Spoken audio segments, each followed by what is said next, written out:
Assalamualaikum warahmatullahi wabarakatuh.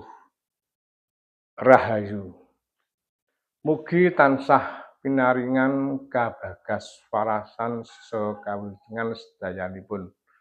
Amin ya robbal alamin. Saudara-saudaraku yang berbahagia.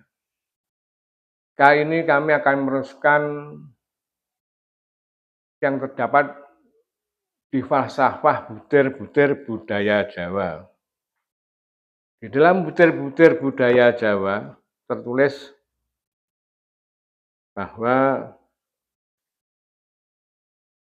Pangeran nitahake sira iku lantaran biyung ira, mula kudu hormat biyung ira.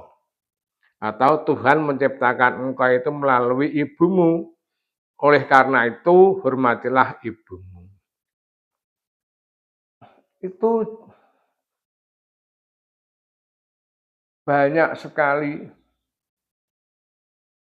para sesepuh, para kiai, para ulama itu menganjurkan seperti itu.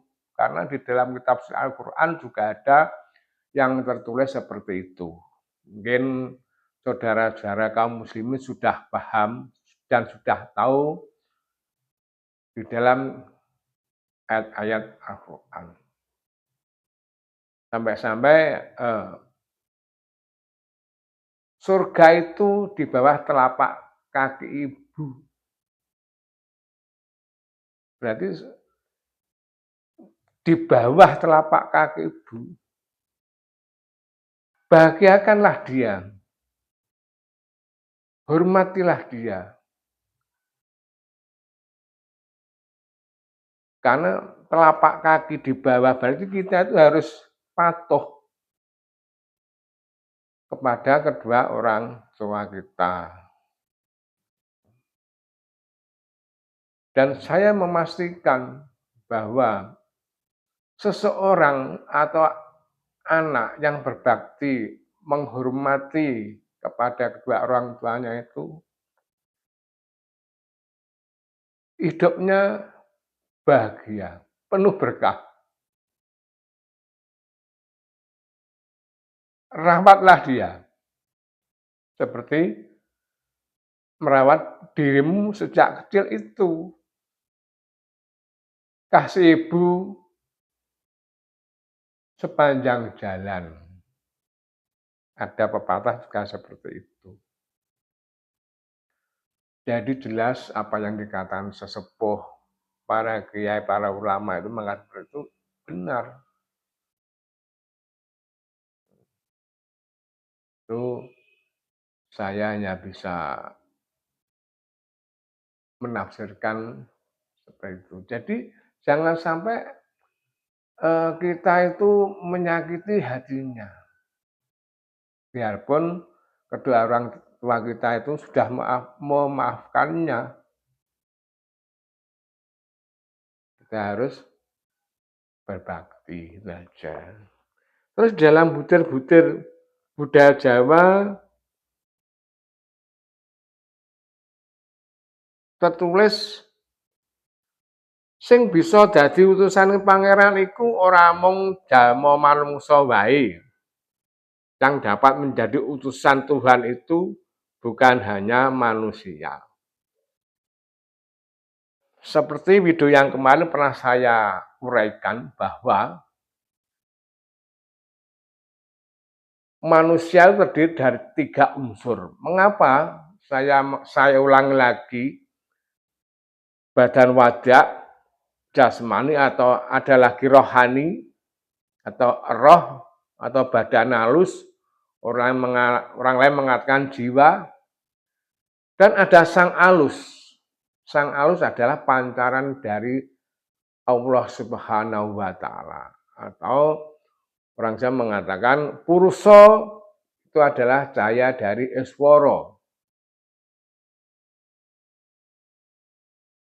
Semua yang ada di alam semesta ini mendapati atau kadunungan dating pangeran. Karena itu ada yang bilang bahwa ingsun tajalining dat kang mo suci, itu yang benar.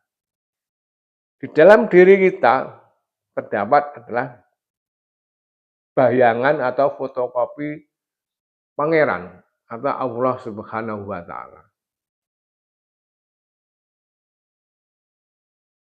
Seperti video kemarin saya ibaratkan itu gelas diisi air jernih, bayangan tidak matahari yang ada di dalam gelas itu kelihatan jelas sekali. Ada yang gelas bersih air tapi bergoyang, juga kelihatan tapi juga tidak jelas. Ada yang airnya keruh, butek atau hitam.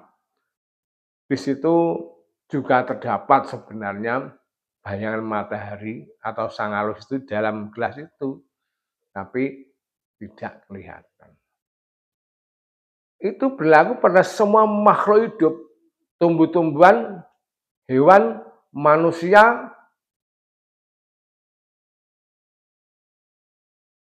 malaikat, jin, iblis.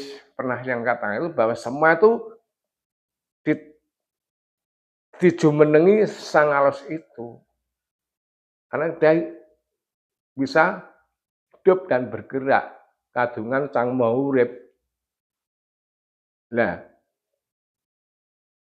jadi jelas namanya kalau di Jawa di pewayangan itu ada dalangnya, utusan. Jadi Pak Dalang itu diutus sama yang punya hajat, Pak Dalang tolong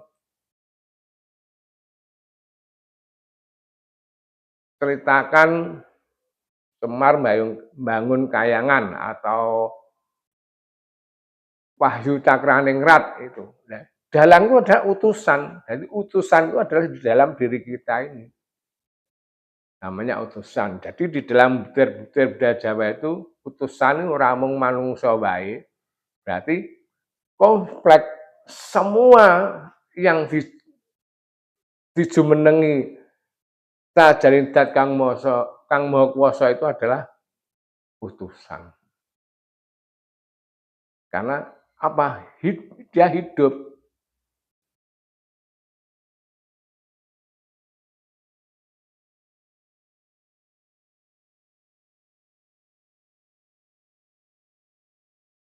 Jadi hanya sedikit penjelasan kami. Kalau ada kekurangannya, saya mohon maaf karena saya juga masih belajar.